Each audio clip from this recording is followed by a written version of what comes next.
The jack-o'-lanterns on our table were still flickering when my mother stood up, raised her wine glass, and announced to everyone at our Halloween dinner, "We wish you were never born." The serving spoon slipped from my hand, clattering against the china so loudly that all 20 members of the Addams family turned to stare. My hands shook as I gripped the edge of the table, but what happened next changed everything. I'm Octavia Addams. I'm 29 years old, and until that Halloween night, I thought I knew who my family was. Our annual Halloween gathering at the Addams Gothic Mansion in Salem, Massachusetts, had already started badly. Some teenage pranksters had been knocking on our door all evening, running away before anyone could answer. They'd finally jumped out at my mother Morticia in monster masks when she'd stepped outside to check, sending her into a rage that should have been my warning. She'd stormed back inside, her long black dress sweeping the floor like a storm cloud, muttering about disrespectful little demons. Ironic. Considering our family supposedly celebrated all things dark and twisted, I should have known something worse was coming when she kept glaring at me while I served my butternut squash soup with sage and brown butter. You see, I was the family disappointment, not because I'd failed at anything. Quite the opposite. After years of struggling to break into the culinary world, I'd finally started gaining recognition. Last week, a local food critic had called my pop-up dinner transcendent, and there were rumors that a major restaurant was interested in hiring me. But in the Addams family, creating beautiful food that brought people joy was apparently worse than any crime my prosecutor sister Wednesday could put someone away for. "Look at her," Morticia said, her voice dripping with disdain as she pushed my carefully crafted soup away. "Serving people like a common servant. All those years we spent trying to mold you into something respectable, and this is what you choose? Where did we go wrong, Gomez?" My father just grunted, more interested in the financial papers he'd brought to dinner than defending me. Classic Gomez, only passionate about two things, my mother and money. My older sister Wednesday sat perfectly still, her prosecutorial posture making her look like she was already cross-examining me in her mind. She'd just won another high-profile murder case, which made her the star of tonight's family celebration. My younger brother Pugsley, who'd taken over the family funeral business at 25, smirked as he watched our mother's mood darken with each knock from those persistent pranksters outside. "At least Wednesday puts people away," Morticia continued, her pale fingers drumming against the dark wood table. "At least Pugsley helps them into the ground. But you feed them. You nourish them. You make them happy." She said the last word like it tasted rotten in her mouth. Another round of knocking echoed through the house, followed by teenage laughter. Morticia's eye twitched. The combination of the pranksters and my presence seemed to be pushing her over some invisible edge I hadn't seen coming. I tried to change the subject, mentioning that I'd been asked to cater the mayor's anniversary party. My biggest opportunity yet. That's when everything went sideways. Morticia stood up so fast her wine glass tipped, spreading red across the black tablecloth like blood. "The mayor," she hissed. "You think that matters? You think any of this matters?" She gestured wildly at me, her voice rising with each word. "You were never meant to exist, Octavia. You were a mistake that cost this family everything." The room went silent, except for another knock at the door. But this time, nobody laughed. "We were building an empire," she continued, her voice now deadly calm. "Your father was about to expand the funeral business across New England. We had plans, dreams, a legacy to protect. Then you came along, unplanned, unwanted. Your medical bills as a baby drained everything. 3 months in the NICU, specialists, surgeries, your constant need for attention, for light, for normalcy." My knees felt weak. I carefully set down the serving ladle, my hands trembling visibly now. 23 relatives watched in silence, their faces masks of uncomfortable acknowledgement. Nobody defended me. Nobody looked surprised. Even Wednesday avoided my eyes. "Every time I look at you," Morticia said, raising her glass in a mock toast, "I'm reminded of everything we lost. We tried to give you up, did you know that?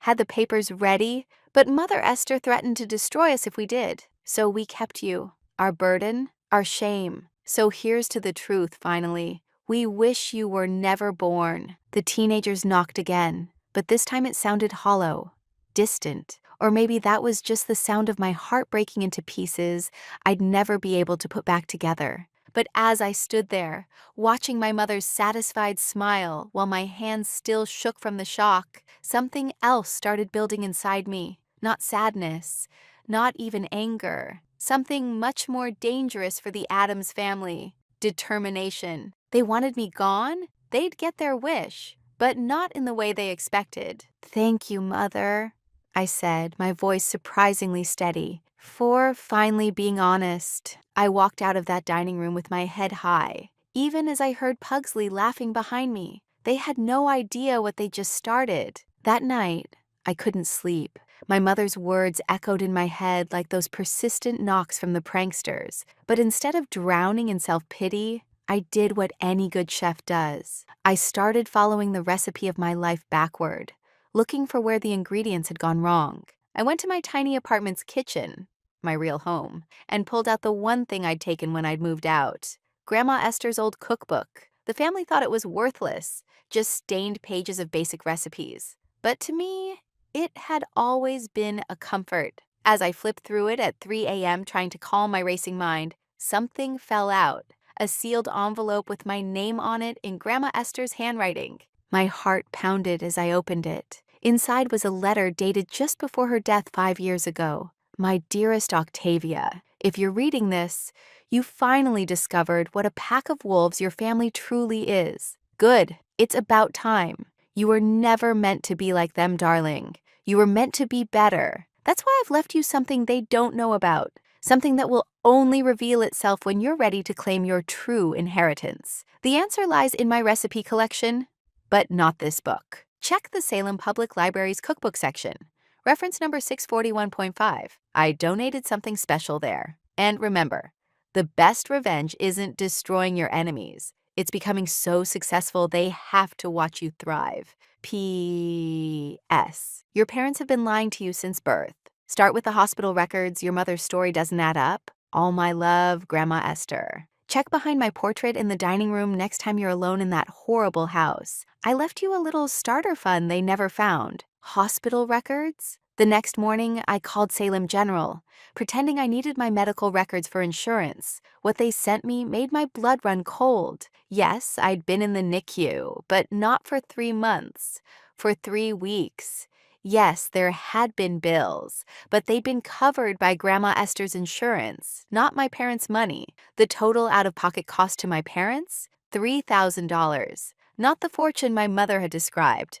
But if I hadn't bankrupted them, what had? I spent the next week digging through public records at the courthouse. Wednesday would have been proud of my investigative skills if she'd cared. What I found was the real story. Gomez had lost the family fortune in a bad investment scheme the same year I was born.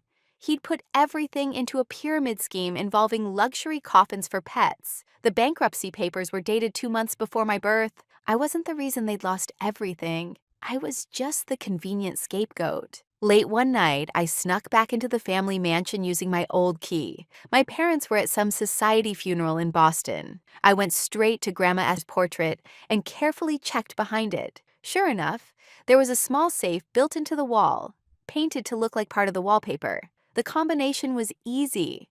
She taught it to me as a child, saying it was our special secret. 10/31/1919, her birthday. Inside was $50,000 in cash and another note: "For when you're ready to fly, little bird.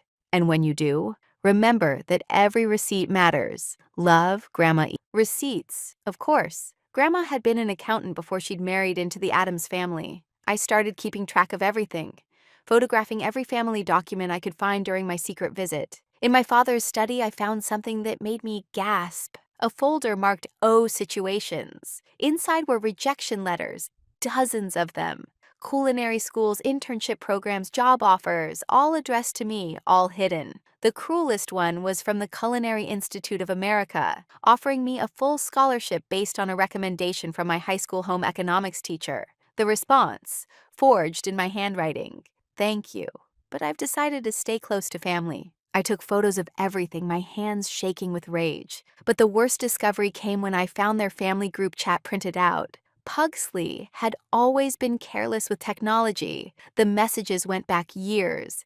She made another one of her happy little dinners. It's embarrassing. Morticia, at least the funeral clients like the free food. We just tell them it's our family recipe. Gomez. LOL, she has no idea we charge the clients for catering and pocket the money. Pugsley. Sometimes I wonder if we should tell her the truth about the will. Wednesday. Never. Mother Esther's inheritance dies with us. Morticia. Grandmother's inheritance. There was more. I grabbed everything I could carry and left before anyone returned. Back in my apartment, I spread all the evidence across my kitchen counter like ingredients for the most important meal of my life. They hadn't just neglected me or overlooked me. They'd actively sabotaged me, used me, and stolen from me. And Wednesday the prosecutor, Wednesday the truth seeker, had known. They'd all known. I looked at Grandma Esther's note again. Every receipt matters. She hadn't just meant financial receipts.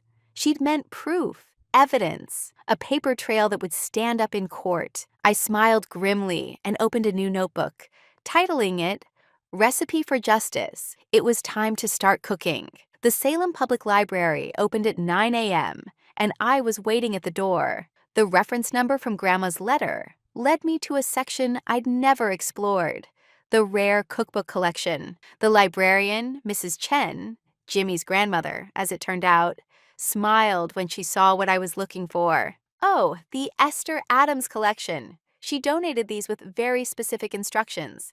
Said only an Adams who truly loved cooking would ever find them. She pulled out a box of what looked like antique cookbooks, but inside, between the pages of the Boston Cooking School cookbook, was a manila folder marked "For Octavia's Eyes Only." My hands trembled as I opened it. Inside were bank statements, legal documents, and a letter from Grandma Esther's lawyer explaining everything. She'd set up a trust fund for me worth $500,000, specifically designated for Octavia's culinary education and career. But there was a catch.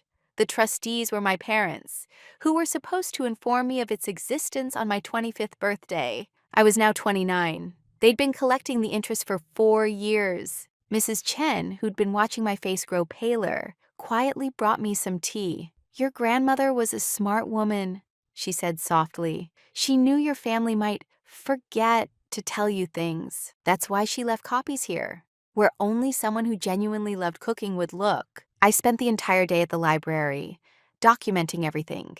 But I needed more than old documents. I needed to know what my family had been doing with my name and my work recently. I started with the food community. I reached out to food bloggers, critics, and restaurant owners, presenting myself honestly for the first time. The responses were shocking. "Octavia Adams? Morticia's daughter?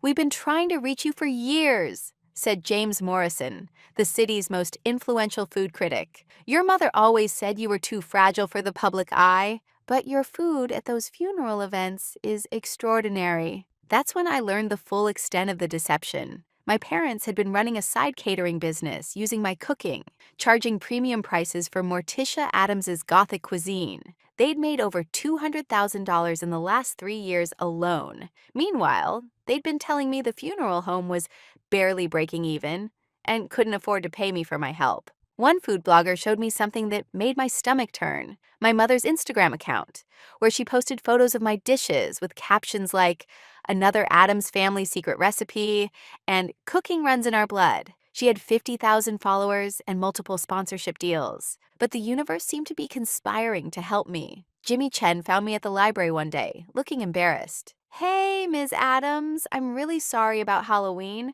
We didn't know, we heard what your mom said. That wasn't cool." He shuffled his feet. "My grandma says you're here every day researching something if you need help with anything." That's how I got my teenage army. Jimmy and his friends became my reconnaissance team. They were tech-savvy in ways I wasn't, finding digital trails I'd never have discovered. They found the secret business accounts, the hidden social media profiles, even video testimonials my mother had been selling to a documentary crew about the culinary secrets of the Addams family, all featuring my recipes. Amy Chen, Jimmy's sister at the Food Network, was even more helpful.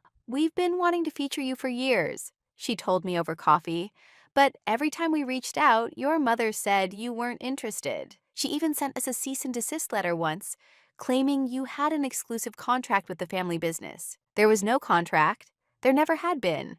I started building my case like I was developing a complex sauce, layer by layer, reducing it down to its essence. Every receipt, every email, every forged document went into a file. I hired Mr. Blackwood, the lawyer from Grandma's documents, who looked at everything with growing excitement. "Your grandmother was right to prepare for this," he said. "She knew your family would try to steal your inheritance, but she didn't know they'd steal your career too. This is fraud, identity theft, and embezzlement. We have enough to bury them." But I didn't want to bury them. That was their way. I wanted something better. "What if," I said, thinking like a chef planning a menu, "we serve them their own medicine? What if we expose them using their own methods?" Mr. Blackwood smiled. "You mean a public reveal? During a family gathering?" "Exactly. But it needs to be perfect. Every detail, every moment, every revelation timed precisely."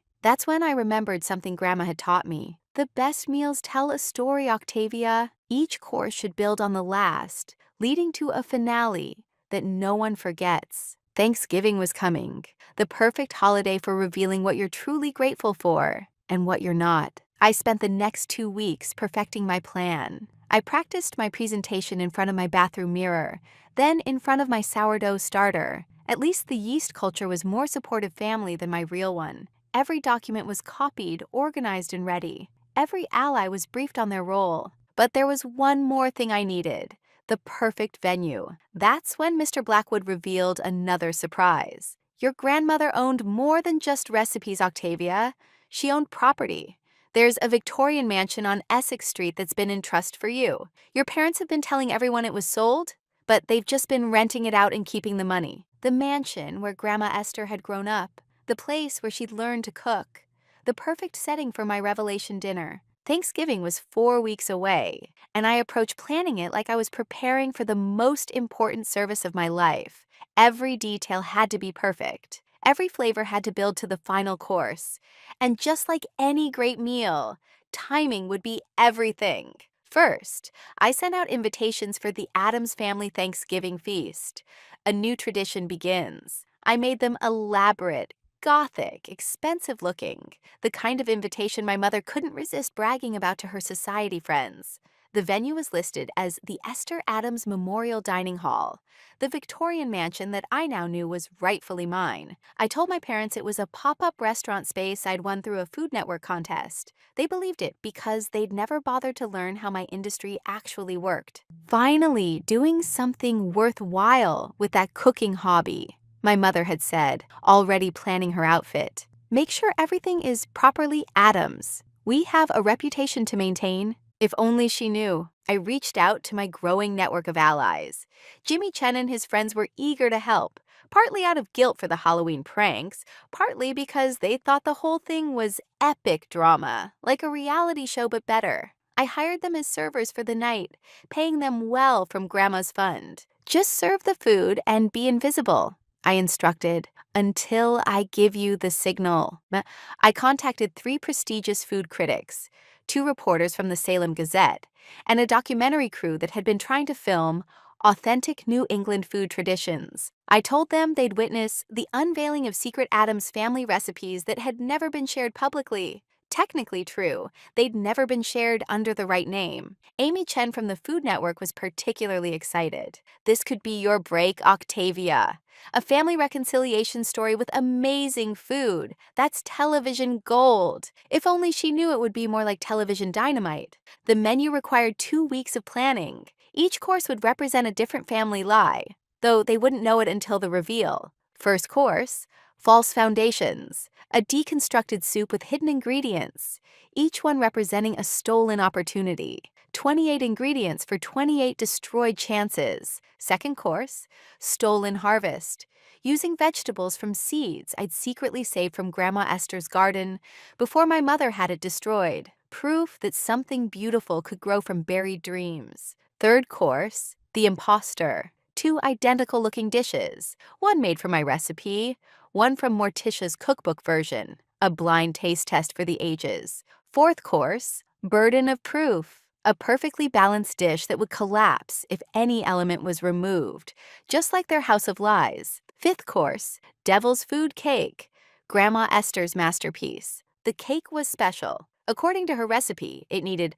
flour from the old pantry. Safe combination 10/31/1962. Halloween 1962. The day she'd met Grandpa at a masquerade ball. I knew that safe. It was hidden in the mansion's original kitchen, behind what looked like a regular cupboard. Inside, I found not flour, but the real treasure. Grandma's will, the actual one, dated after the version my parents had filed. The will was devastating to my family and beautiful to me. Not only did it leave me everything my parents had claimed, but it also included a clause. If any family member deliberately sabotaged, stole from, or emotionally abused me, they would forfeit their entire inheritance. Grandma had thought of everything. Mr. Blackwood reviewed it with barely contained glee. "This is ironclad. Your grandmother must have suspected something like this would happen. She knew her son," I said simply, "and she knew what kind of woman he'd married."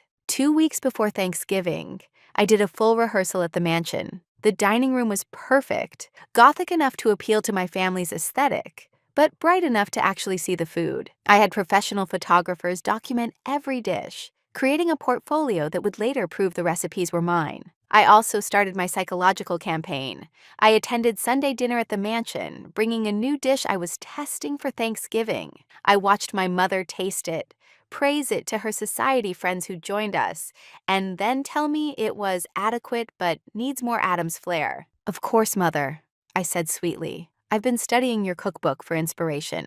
She preened at the mention of her cookbook. Wednesday shot me a suspicious look, but I maintained my facade of the dutiful, overlooked daughter. 3 days before Thanksgiving, everything was in place. The critics were confirmed. The documentary crew was ready. The teenagers knew their roles. I'd even hired a court reporter to document everything said during dinner, telling my family it was for a cookbook I'm writing about family traditions. The night before Thanksgiving, as I did my final prep work in the mansion's kitchen, I found one last surprise from Grandma Esther. Hidden in the recipe box was a photo of her and me when I was 5, covered in flour and laughing as we made cookies. On the back, she'd written, "The only real Adams in the bunch. Make them eat their words, my darling." I would, Grandma. I would make them eat their words, their lies, and their just desserts. The Victorian mansion glowed with candlelight as guests arrived. I'd been cooking since 4 a.m., every burner firing, every timer set. Jimmy Chen and his friends looked professional in their formal serving attire. You'd never recognize them as the Halloween pranksters from weeks ago. "Remember," I told them as we did final prep, "serve everything with dignity until I say the word verification. Then you know what to do." The food critics arrived first, notebooks already out. The documentary crew set up their cameras discreetly in the corners. The society reporters mingled, eager for gossip. And then, fashionably late as always, my family swept in. Morticia wore her finest black velvet, looking like Gothic royalty. "Octavia," she announced loudly enough for everyone to hear, "I do hope you've properly represented the Addams culinary traditions. We have a reputation to maintain." "Oh, I've represented everything accurately," I replied. For the first time ever, actually. Gomez was already networking with the wealthy guests, while Wednesday observed everything with her prosecutor's eye. Only Pugsley seemed relaxed, already eyeing the bar. "Welcome, everyone," I began, standing at the head of the table. My table, in my grandmother's house, though they didn't know it yet. Tonight's menu tells the true story of the Addams family recipes. Each dish will reveal something special. The first course arrived, false foundations. "This soup," I explained as guests tasted, "contains 28 hidden ingredients. Each one represents an opportunity that was kept secret. For instance, this saffron, it represents the Culinary Institute scholarship that was hidden from me. This truffle oil, the internship in Paris that was declined in my name without my knowledge." I watched my parents exchange glances. Morticia's smile faltered slightly. "Fascinating technique," one critic murmured, while the documentary camera zoomed in on my mother's tightening grip on her wine glass. The second course, Stolen harvest had the guests moaning with pleasure. These vegetables, I announced, were grown from seeds saved from my grandmother Esther's garden, the one that was destroyed the day after her funeral. But good things have a way of surviving attempts to bury them. How resourceful, Wednesday said slowly, her legal mind clearly working. By the third course, the imposter. The tension was electric. I presented two identical-looking plates. One plate uses a recipe from the best-selling Deadly Delicious cookbook. The other is my original. I wonder if anyone can tell which is which. Mother, since it's your cookbook, would you like to try? Morticia confidently pointed to the left plate. This is obviously the family recipe. The complexity? The depth? That's Octavia's original.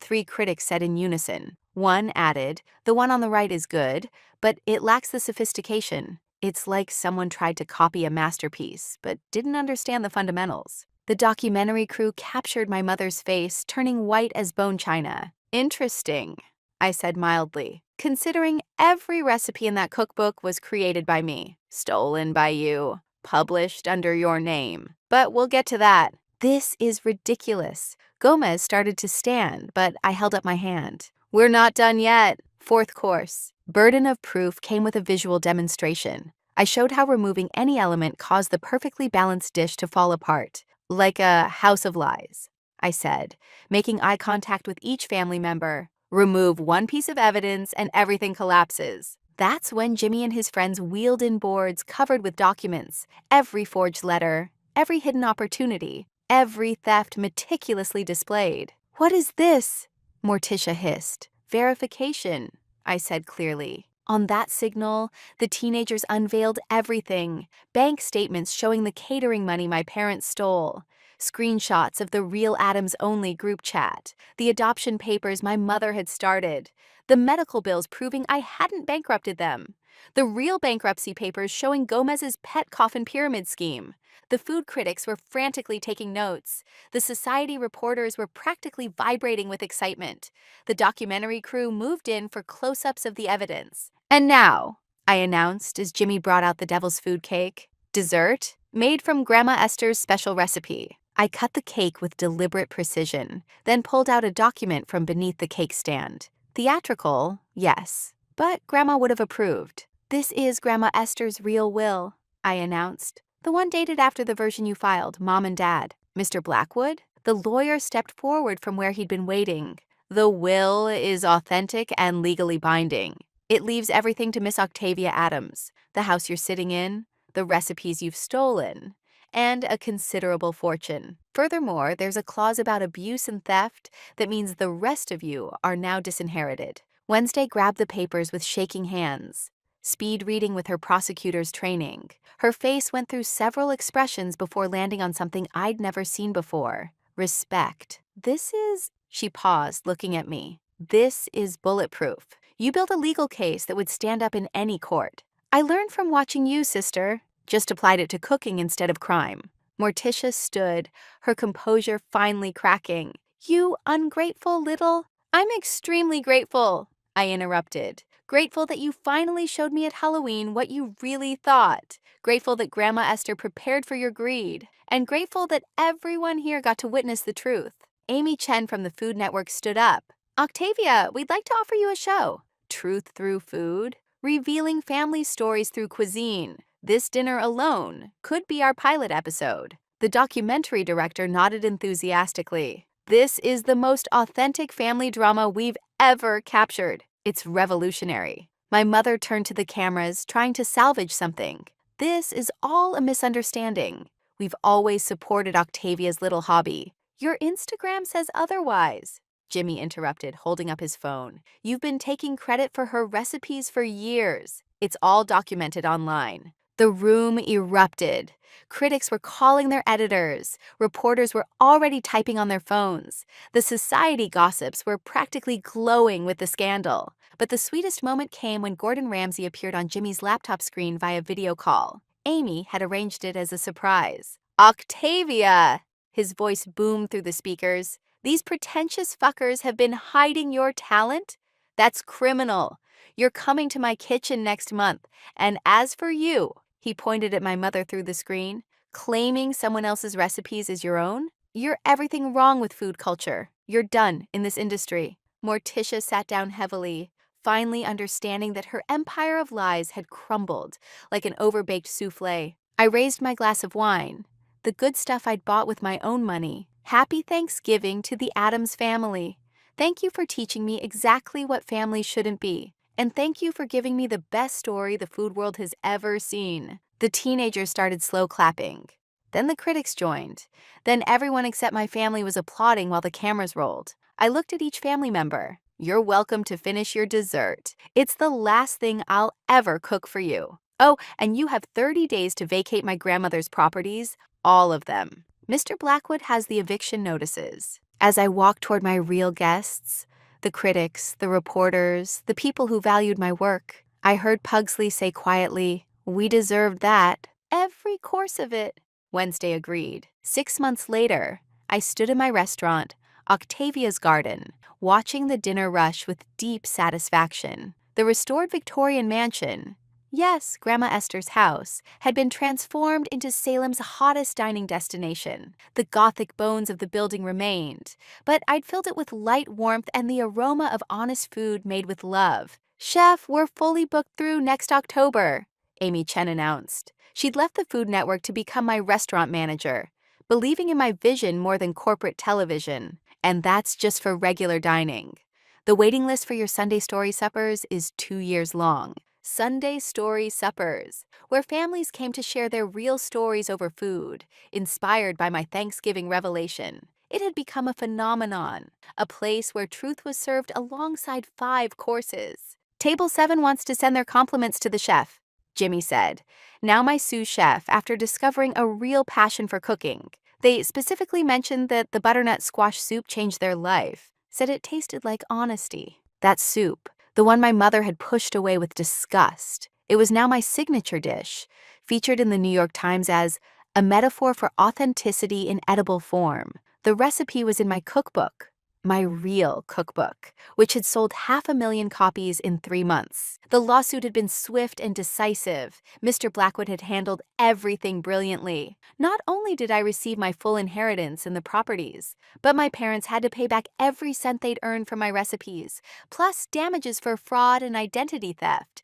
The total came to $1.8 million. Morticia and Gomez now lived in a small apartment above the last funeral home they owned, the only property not purchased with Grandma Esther's money. The society pages had feasted on their downfall for months. Gothic dynasty crumbles. How one Thanksgiving dinner exposed years of culinary theft remained the Salem Gazette's most read article. They tried to fight back, of course. Fake Yelp reviews appeared nightly until Wednesday, in her first act of sisterly support, used her legal connections to trace them back to our parents and threaten them with cyber harassment charges. They'd tried to claim I'd poisoned them at Thanksgiving until the documentary footage proved otherwise. They'd even tried to start their own restaurant, which closed after 3 weeks when no one could reproduce their recipes. Octavia, a familiar voice made me turn. Wednesday stood in the entrance, looking uncharacteristically uncertain. Beside her was Pugsley, holding a bouquet of black dahlias, my favorite flowers, something I was surprised he remembered. "We know we don't deserve your forgiveness," Wednesday said, her usual prosecutor's confidence replaced with genuine humility. "But we'd like to earn it. We were complicit in their abuse. We saw it happening and did nothing.